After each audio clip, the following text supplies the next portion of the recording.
Hello students, welcome to weekly news analysis program. This video is presented by bore Thakur IAS Academy YouTube channel।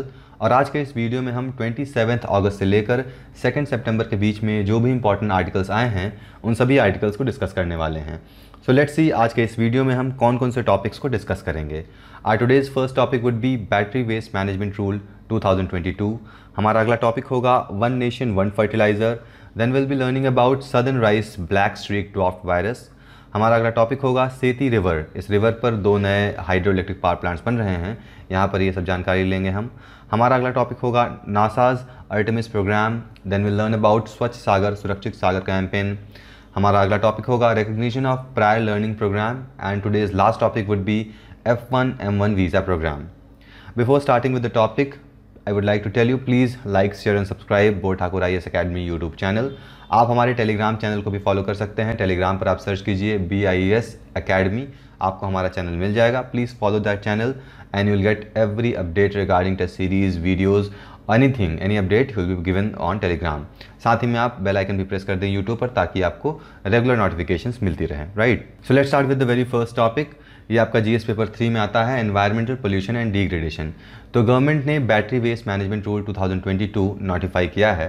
अब हम देख लेते हैं खबरों में क्या है। ये PIB में न्यूज़ आया है और साथ ही में और भी बहुत सारे न्यूज़पेपर्स में पब्लिश हुआ है ये।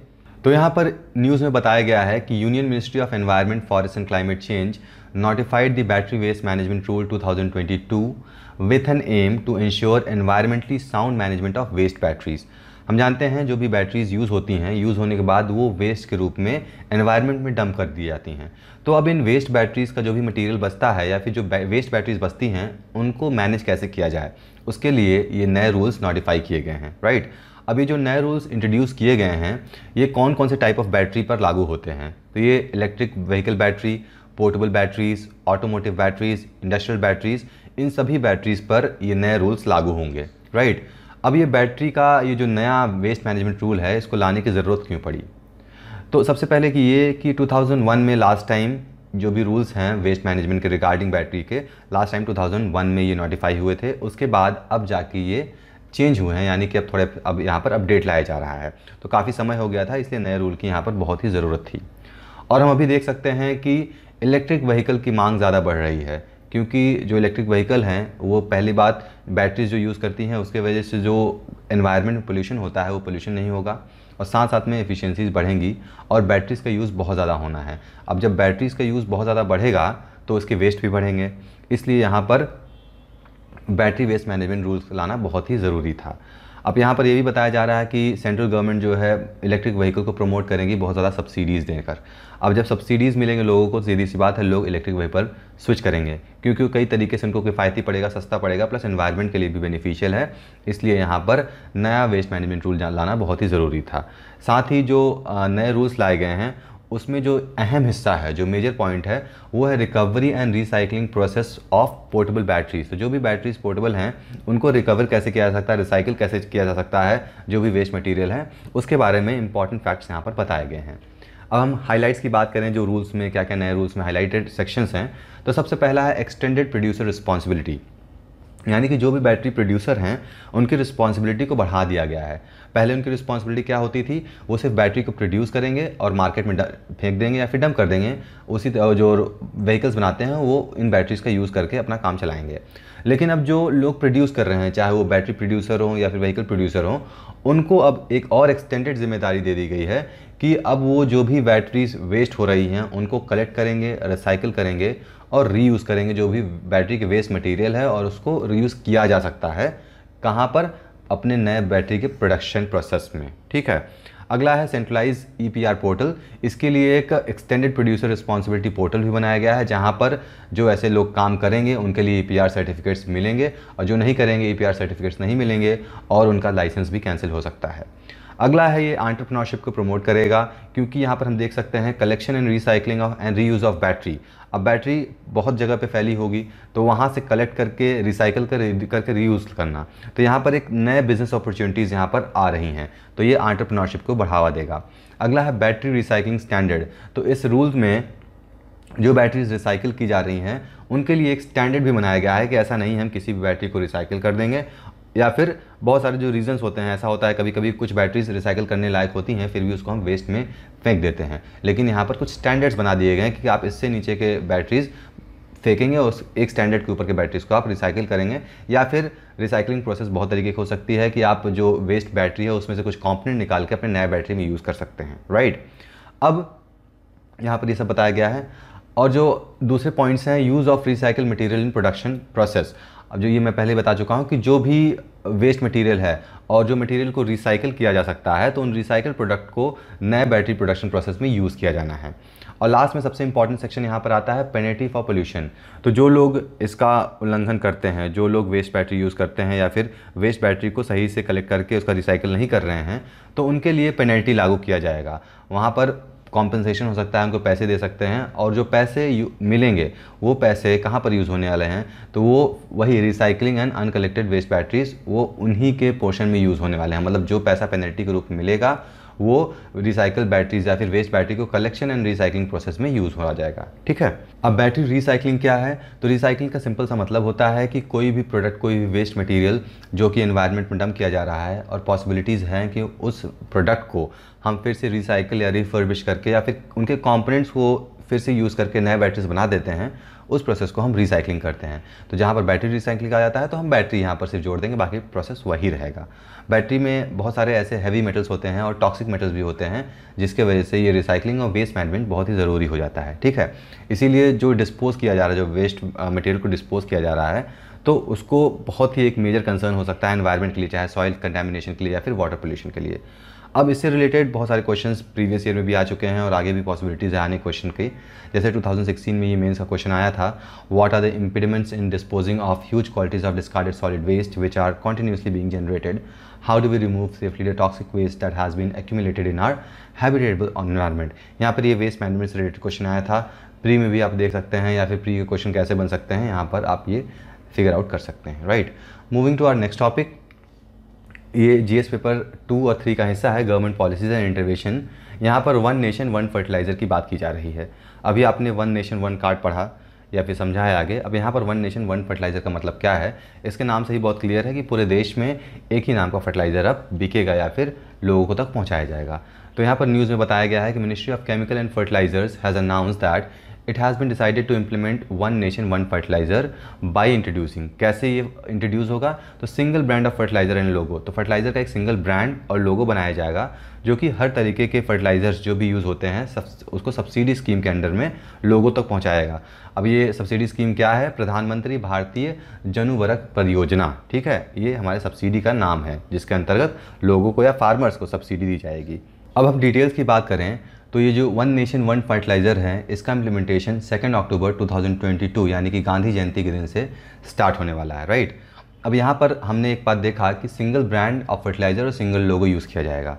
तो वो सिंगल ब्रांड का होगा भारत और इसी का एक लोगो बनाया जाएगा जो कि किसी भी तरीके का क्रॉप न्यूट्रिएंट हो, चाहे वो यूरिया हो, डाइअमोनियम फॉस्फेट हो, म्यूरेट ऑफ फॉस्फेट हो या फिर एनपीके हो, कोई भी हो, वो भारत के नाम से ही बेचा जाएगा। यानी कि जैसे जो भी कंटेनर है उस कंटेनर पर Bharat urea, Bharat DAP, Bharat MOP, Bharat NPK ऐसे नाम प्रिंटेड हो गए और साथ में वो वहाँ पर लोगो भी लगाया जाएगा। नो मैटर कौन सी कंपनी उसको मैन्युफैक्चर कर रही है, चाहे प्राइवेट कंपनी मैन्युफैक्चर कर रही हो या फिर पब्लिक कंपनी मैन्युफैक्चर कर रही है, ठीक है।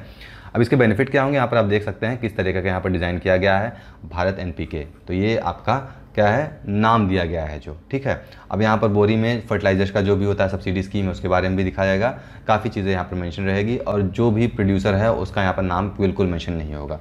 अब इसके बेनिफिट्स क्या होंगे? तो सबसे पहला कि ये जो रिडक्शन ऑफ फ्राइट चार्जेस, मतलब कि एक जगह से दूसरी जगह में फर्टिलाइज़र मूव करता था या फिर ट्रांसपोर्ट होता था और बीच में बहुत सारे मीडिएटर्स आते थे, तो उसकी वजह से किसी भी प्रोडक्ट का, फर्टिलाइज़र का ही नहीं, किसी भी प्रोडक्ट का कॉस्ट हमेशा बढ़ जाता है। साथ ही में ट्रांजिट टाइम भी बढ़ता है। ट्रांजिट टाइम मतलब कि प्रोडक्शन हाउस से लेके फार्मर तक पहुंचना या फिर कंज्यूमर तक पहुंचना किसी प्रोडक्ट का, उसे हम ट्रांजिट टाइम कहते हैं। तो यहाँ पर ट्रांजिट टाइम रिड्यूस होगा और साल भर फर्टिलाइज़र अवेलेबल रहेगा किसी भी ब्रांड प्रेफरेंस के टेंशन के बगैर। जैसे कि कई लोग क्या कहते हैं, कई किसान हैं तो वो ब्रांड कॉन्शियस होते हैं। मान लिया उनके दिमाग में यूरिया एक ब्रांड है तो यूरिया के अलावा वो कोई दूसरे ब्रांड का खाद यूज़ करने के बाद संकोच करेंगे या फिर सोचेंगे काश यूरिया ही मिल जाए तो हमारा खाद या फिर हमारा फसल ज़्यादा बेहतर होगा। तो यहाँ पर जब एक ब्रांड हो जाएगा तो ब्रांड कॉन्शियसनेस पहली बार तो ख़त्म हो जाएगी और ये साल भर इसको ईजिली अवेलेबल कराया जा सकता है, ठीक है। और गवर्नमेंट यहाँ पर इन खाद के लिए बहुत ही ज़्यादा ह्यूज सब्सिडीज़ देने वाली है, इसीलिए जो सब्सिडी का डिटेल है वो भी इस कंटेनर पर मेंशन होगा। यहाँ पर क्वेश्चन क्या बन सकते हैं, which another fertiliser is use as nitrogenous fertiliser as a weed killer in onion field and for correcting acidic soil, तो आंसर कैल्शियम साइनामाइड। तो यहाँ पर बहुत सारे क्वेश्चन बन सकते हैं, यूरिया क्या है, अमोनियम सल्फेट क्या है, या फिर कंटेंट क्या है, तो इस तरह के क्वेश्चन आपको यहाँ से फ्रेम होकर आ सकती हैं। बढ़ते हैं अपने अगले टॉपिक के ऊपर, GS paper 2 India and foreign relation से रिलेटेड है। यहाँ पर हाइड्रो इलेक्ट्रिक पावर प्लांट्स जो बनने वाले हैं दो इंडिया और नेपाल के बीच कोलैबोरेशन के बीच में, उसके बारे में हम जानेंगे, राइट। ये बिजनेस स्टैंडर्ड में न्यूज़ पब्लिश हुआ है, तो क्या होता है ये देख लेते हैं। सबसे पहले यहाँ पर न्यूज़ में बताया गया है कि India 2 hydro power project Nepal में बनाने वाली है। हाइड्रो पावर प्रोजेक्ट्स क्या होते हैं, जो कि पानी की मदद से इलेक्ट्रिसिटी प्रोड्यूस करते हैं, उसे हम हाइड्रो पावर प्रोजेक्ट कहते हैं। ये कहाँ बनेगी, एक वेस्ट सेती हाइड्रो पावर प्रोजेक्ट होगा और दूसरा है सेती रिवर हाइड्रो पावर प्रोजेक्ट, यानी कि सेती नदी पे ये दोनों हाइड्रो पावर प्रोजेक्ट बनने वाले हैं। अब इस प्रोजेक्ट के बारे में बात करें तो इंडिया और नेपाल के बीच में एक एमओयू साइन हुआ है। जो ऑर्गेनाइजेशन जो भी बॉडी साइन इस एमओयू को साइन किया है उनका नाम है इन्वेस्टमेंट बोर्ड ऑफ नेपाल, ये नेपाल का ऑर्गेनाइजेशन बॉडी है।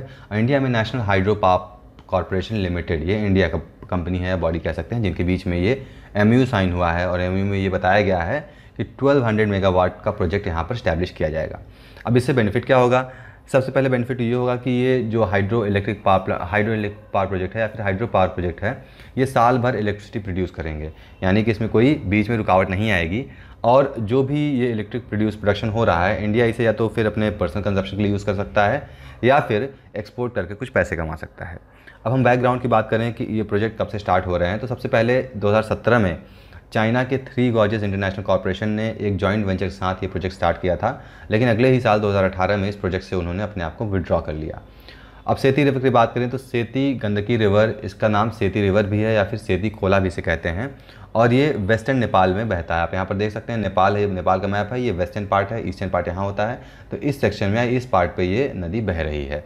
और ये ओरिजिनेट कहाँ से होती है, तो ये ट्विन पीक ऑफ अपी एंड नम्पा, ये 2 पहाड़ हैं, इनके ग्लेशियर से ये नदी बन के आती है, ये हिमालयन में पाया जाता है। और जो एरिया है tri junction of border of Nepal India and Uttarakhand, तो नेपाल इंडिया उत्तराखंड, अब उत्तराखंड भी हमारे इंडिया में आता है, चाइना नेपाल इंडिया उत्तराखंड, तो इंडिया में उत्तराखंड है, चाइना आप यहाँ पर देख सकते हैं, ये जो ये बॉर्डर है यहाँ से ये रिवर ओरिजिनेट रही है, ये नेपाल है, ये इंडिया है और ये चाइना है। तो ये ट्राई जंक्शन यहाँ पर फॉर्म हो रहा है, ठीक है।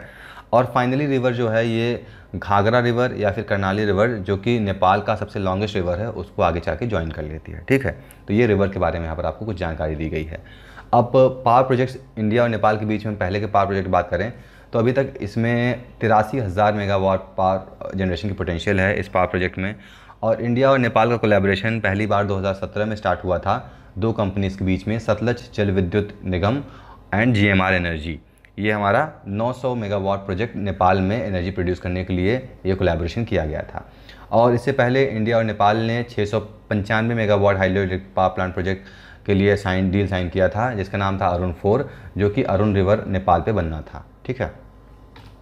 अब बढ़ते अपने अगली न्यूज़ की तरफ। हेल्थ सेक्शन में आता है, जीएस पेपर 2 का पार्ट है, southern rise black streak dwarf virus. अब ये वायरस किसी इंसान को अफेक्ट नहीं कर रहा है, बल्कि क्रॉप्स को अफेक्ट कर रहा है।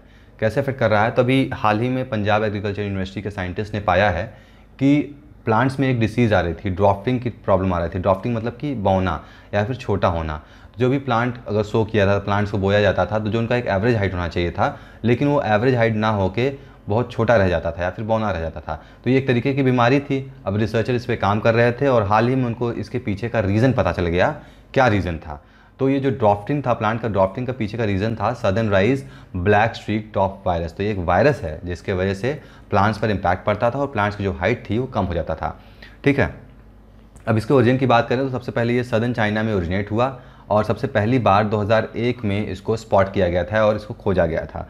और यही एक मेजर फैक्टर था जो कि डॉफनेट, प्लांट्स में डॉफनेट का कॉज था इस डिसीज़ का, ठीक है। और ये जो इंसिडेंट ऑफ स्टंटिंग है, ये सबसे ज़्यादा अर्ली सोन पैडी क्रॉप्स में पाया जाता है। मतलब ऐसे क्रॉप्स जो पहले बो दिए गए हैं, उनका अर्ली स्टेज चल रहा हो, तो उस पीरियड में ही ये डिसीज़ उनको पकड़ लेता है। इम्पैक्ट की बात करें तो सबसे पहले ये राइस फील्ड को इम्पैक्ट करता है, क्योंकि ये पैडी क्रॉप्स होते हैं और इसमें वेदरिंग का प्रॉब्लम देखा जाता है। वेदरिंग मतलब कि बॉडी के इनके जो प्लांट्स हैं इनका मॉइस्चर पूरी तरीके से सूख जाता है।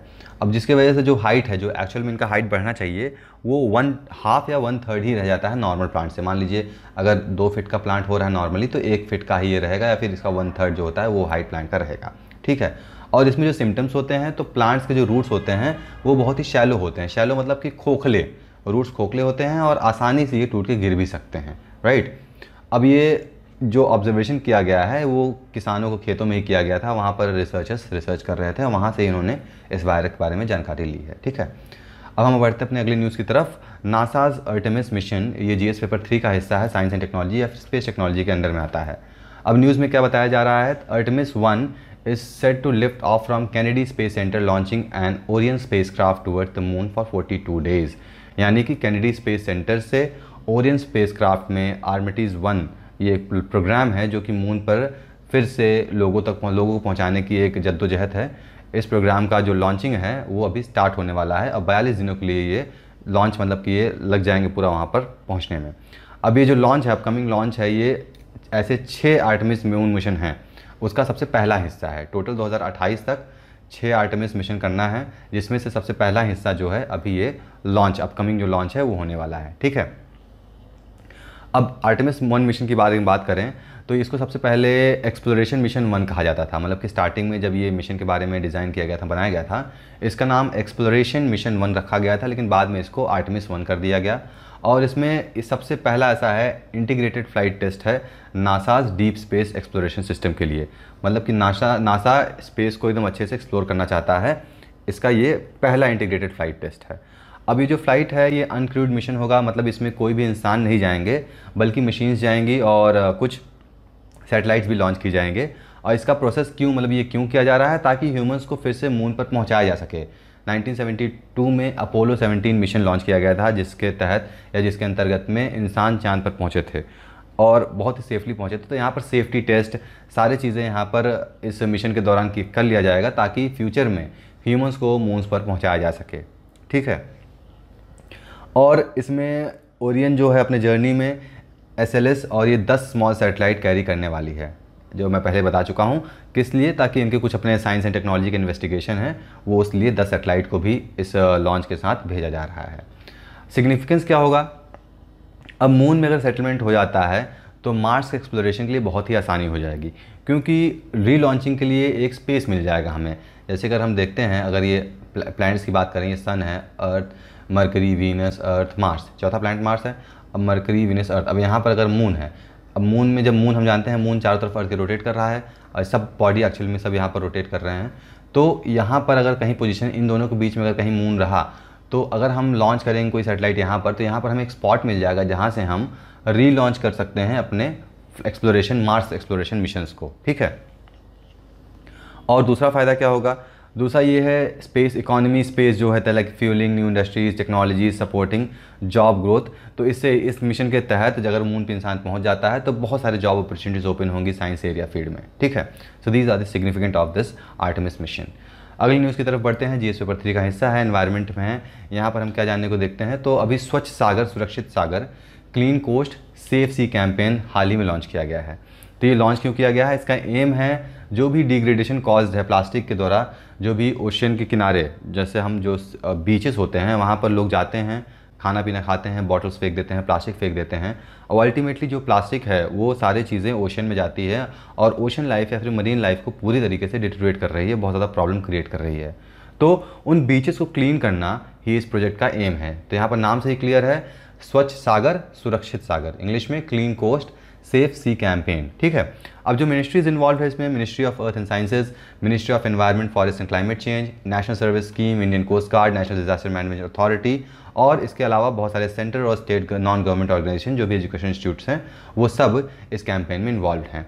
अब clean coast safe sea campaign क्या है, तो ये 75 डेज सिटीजन लेड कैंपेन है, यानी कि सिटीजन, इंडियन सिटीजन जो भी उस बीचेस के अगल बगल रहते हैं या फिर जो लोग पार्टिसिपेट करने के इच्छुक हो, वो वहाँ पर जाके इस कैंपेन में पार्टिसिपेट कर सकते हैं। और यहाँ पर काम क्या है, बीच को साफ़ करना, सिंपल सी बात है, बीच को साफ़ करना। तो ये दुनिया का और अपनी तरह का सबसे पहला longest running coastal clean up campaign है। इससे पहले अभी तक इतने नंबर्स में या फिर इतने दिन का कोई क्लीनिंग कैंपेन नहीं चला है। गोल्स की बात करें तो कंज्यूमर रिस्पॉन्सिबिलिटी यहाँ पर बताई जाएगी, सिगरेट वेस्ट एट होम और डिस्पोज रिस्पॉन्सिबिलिटी। ये मतलब क्या हुआ कि हम घर में ही जो कूड़ा हम फेंकते हैं तो घर में ही हम सिगरेट कर लें फिर उसको फेंकें, ताकि कूड़े को सही तरीके से वेस्ट को मैनेज किया जा सके। कंज्यूमर रिस्पॉन्सिबिलिटी, जैसे कि हम कुछ कंज्यूम कर रहे हैं तो हम रिस्पॉन्सिबिलिटी चीज़ों को कंज्यूम करें और उसके वेस्ट प्रोडक्ट को सही से डंप करें। डिस्पोज रिस्पॉन्सिबिलिटी फिर से वही आ जाता है कि जो भी हम कूड़े डिस्पोज करते हैं उसको प्रॉपर्ली डिस्पोज करें ताकि एनवायरनमेंट को कम से कम हार्म पहुँच सके। अब इको मित्रम क्या है, तो इको मित्रम एक मोबाइल ऐप भी लॉन्च किया गया है ताकि लोगों को इस कैंपेन के बारे में अवेयर कराया जा सके और जो भी बीच में जो भी क्लीनिंग एक्टिविटी है उनको ये वॉलंटियर के थ्रू उनको दिखाया जा सके, रजिस्ट्रेशन किया जा सके। वॉलंटियर जो भी इंटरेस्टेड हैं इनमें काम करने के लिए वो भी इसी इको मित्रम ऐप के द्वारा रजिस्टर करके इस कैंपेन का हिस्सा बन सकते हैं। हमारा अगला टॉपिक है वेलफेयर स्कीम में आता है, जीएस पेपर 2 का हिस्सा है recognition of prior learning programme. ये पीआईबी में पब्लिश हुआ है। अब ये क्या प्रोग्राम है देख लेते हैं। तो हाल ही में union minister of education and skill development इन्होंने NDMC new Delhi municipal corporation worker को एक सर्टिफिकेट दिया है recognition of prior learning programme. अब प्रायर लर्निंग मतलब क्या होता है, पहले से जो चीज़ें सीखी हुई हैं, जो स्किल्स पहले सीखी गई हैं उनके लिए सर्टिफिकेट दिया जा रहा है लोगों को, ताकि उनके पास अब एक वैलिड प्रूफ रहे हाँ कि मुझे ये काम आता है। जैसे कि बहुत सारे आप देखते हैं इलेक्ट्रीशियन हो गए, प्लम्बर हो गए, उनके पास कोई स्किल सर्टिफिकेट नहीं होता है लेकिन वो काम बहुत अच्छे से कर लेते हैं। तो उसी पर्पज़ से इस प्रोग्राम को लॉन्च किया गया है। यहाँ पर आप देख सकते हैं ये पर्सन के एग्जिस्टिंग स्किल को इवैल्यूएट करता है, उनके नॉलेज एक्सपीरियंस को देखता है और उसी के बेसिस पर सर्टिफिकेट प्रोवाइड करता है। मिनिस्ट्री जो इन्वॉल्व है स्किल डेवलपमेंट एंड एंटरप्रेन्योरशिप, इन्होंने प्रधानमंत्री कौशल विकास योजना 2015 में लॉन्च किया था। कौन सा योजना है, प्रधानमंत्री कौशल विकास योजना। इस योजना के बारे में हम पहले भी वीडियोस में डिस्कस कर चुके हैं। तो इसी का एक हिस्सा है जो ये रिकग्निशन ऑफ प्रायर लर्निंग है, ये PMKVY प्रधानमंत्री कौशल विकास योजना का हिस्सा है और ये संकल्प प्रोग्राम के अंडर में इम्प्लीमेंट किया जाना है। ठीक है, अब संकल्प प्रोग्राम वगैरह हम यहाँ पर डिटेल में डिस्कस नहीं कर सकते हैं, but still if you want I can make separate video on this, please write down in the comment box. अब इस प्रोग्राम का एम क्या है, तो सबसे पहला एम है स्किल सर्टिफिकेशन स्कीम के तहत में बड़े से बड़े या फिर ज़्यादा नंबर इंडियन यूथ को सर्टिफिकेट प्रोवाइड किया जा सके और इंडस्ट्री रेलेवेंट स्किल ट्रेनिंग भी दिया जा सके ताकि वो अपनी ज़िंदगी को अच्छे से जी सकें, ताकि कुछ पैसे वो इजीली कमा सकें। अब जैसे कि बहुत सारे स्किल होते हैं, construction, electrical, plumbing, pottery, handicraft, more, तो ऐसे स्किल के सर्टिफिकेट उनको ट्रेनिंग के बाद या फिर अगर उनको पहले से काम में आता है तो उनको ट्रेनिंग या सर्टिफिकेट प्रोवाइड किया जाएगा। ठीक है, और ये जो इनइक्वलिटीज़ समाज में है, हम देखते हैं कि बहुत जगह पर नॉलेज तो होता है लोगों के पास लेकिन अगर सर्टिफिकेट नहीं है तो उनको कम पैसे पे काम दिया जाता है। तो जो इनइक्वलिटीज़ है इसको भी कम करने का ये मेजर इसका एक अहम हिस्सा है। सिग्निफिकेंस की बात करें तो सबसे पहले तो कोई चार्ज नहीं लिया जाएगा इस सर्टिफिकेट को प्रोवाइड करने के लिए या फिर पार्टिसिपेट करने के लिए। इस प्रोग्राम में किसी से भी कोई एक्स्ट्रा पैसा नहीं लिया जाएगा और बल्कि जो भी कैंडिडेट सर्टिफिकेट जिनको मिलता है उनको 500 रुपये सर्टिफिकेट साथ में दिया जाएगा सरकार की तरफ से।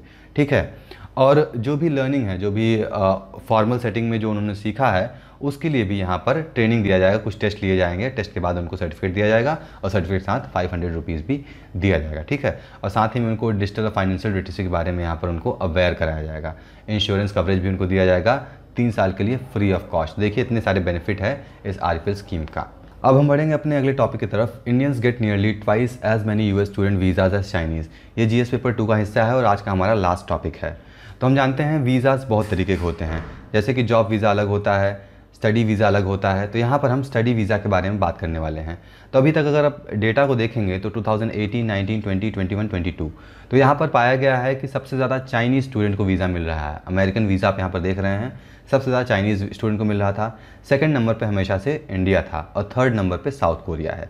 लेकिन 2020 में थोड़ा सा ये चेंज हुआ है नंबर और इंडियन स्टूडेंट्स को चाइना के दुगना वीज़ा मिला है। मतलब अगर चाइना को 50,000 मिला है तो इंडियन को 1 लाख स्टूडेंट को स्टूडेंट वीज़ा मिला है। ठीक है, ये स्टैट्स है, ये travel.state.gov के वेबसाइट से ये स्टैट्स लिए गए हैं। अब यहाँ पर हम 2 वीज़ा के बारे में बात कर लेते हैं, कौन से 2 कैटेगरीज होते हैं जो यहाँ पर जिन वीज़ा के बारे में रिसर्च किया गया है और बताया गया है। तो सबसे पहला कैटेगरी है F1 और दूसरा कैटेगरी है M1। तो F1 कौन से वीज़ा होते हैं, ये नॉन इमिग्रेंट वीज़ा होते हैं। नॉन इमिग्रेंट मतलब कि जो US के सिटीज़न नहीं होते हैं और वहाँ पर जाके पढ़ना चाहते हैं तो उनके लिए वीज़ा प्रोवाइड किया जाता है। F1 कैटेगरी जो वीज़ा होता है वो किसी स्टूडेंट को अगर यूनिवर्सिटी में पढ़ना हो, कॉलेज में पढ़ना हो, हाई स्कूल में, प्राइवेट एलिमेंट्री स्कूल में, seminary, conservatory, language training programme या फिर किसी भी तरीके के एकेडमिक इंस्टीट्यूशन, US में अगर कोई भी एकेडमिक इंस्टीट्यूशन है उसमें एडमिशन लेना है, उसके लिए F1 कैटेगरी का वीज़ा स्टूडेंट को लेना पड़ता है। और F1 जो वीज़ा होता है वो आपको ऑप्शन भी देता है कि यूनिवर्सिटी आप अपना ट्रांसफ़र भी ले सकते हैं एक बार आपने कम्युनिटी वेकेशन प्रोग्राम को कंप्लीट कर लिया है। ठीक है, F1 वीज़ा को 2 पार्ट में डिवाइड किया गया है, F1 और F2 वीज़ा। F1 किसको दिया जाता है, तो नॉन इमिग्रेंट स्टूडेंट को दिया जाता है, जो भी एकेडमिक और लर्निंग ट्रेनिंग के लिए आते हैं, लैंग्वेज ट्रेनिंग कोर्स के लिए यहाँ पर पढ़ने आते हैं। और F2 वीज़ा जो होता है वो F1 वाले के डिपेंडेंट्स को दिया जाता है। डिपेंडेंट्स यानी कि अगर इनके कोई रिलेटिव्स आते हैं या हस्बैंड हैं तो उसका वाइफ आता है, या फिर वहाँ पर कोई लेडी पढ़ती है उनका हस्बैंड आता है, या फिर बच्चे आते हैं, किसी भी तरीके के डिपेंडेंट है तो उनको F2 वीज़ा जो है वो प्रोवाइड किया जाता है। ठीक है, यहाँ पर आप देख सकते हैं spouse, unmarried, minor children are said to be dependent of F1 visa holders. उसी तरीके से M1 वीज़ा क्या होता है, तो इसमें सिर्फ एक अंतर होता है, यहाँ पर सिर्फ वोकेशनल स्टडी मतलब शॉर्ट टर्म कोर्सेज होते हैं, प्रोफेशनल कोर्सेज होते हैं, तो उनके लिए M1 टाइप ऑफ वीज़ा दिया जाता है। ठीक है, तो ये किसी को भी अगर वोकेशनल प्रोग्राम 1 साल के लिए अगर वहाँ पर जाके पढ़ना है या देखना है तो उनको M1 वीज़ा दिया जाएगा। और M1 वीज़ा जिनको मिलता है उनको यूनिवर्सिटी में कंटिन्यू करने का परमिशन नहीं है। मतलब कि ऐसा नहीं होता कि आप M1 वीज़ा पे वहाँ पर जाएँ, अपना वोकेशनल ट्रेनिंग कर लें, अब बाद में अगर आप चाहते हैं यूनिवर्सिटी में पढ़ेंगे तो ऐसा वहाँ पर कोई फैसिलिटी आपको नहीं मिलता है। ये भी 2 पार्ट्स में डिवाइडेड है, M1 and M2। Concept same है। M1 वीज़ा जो नॉन एकेडमिक या फिर वोकेशनल कोर्स करना चाहते हैं उनको मिलता है, M2 वीज़ा इनके जो डिपेंडेंट होते हैं उनको M2 वीज़ा मिलता है। So this was all about today's video. I hope you have understood all the topics. अगर आपको किसी भी तरीके का डाउट है you can always write down in the comment box. Thank you for watching today's video. See you next video with new topic. Till then, goodbye.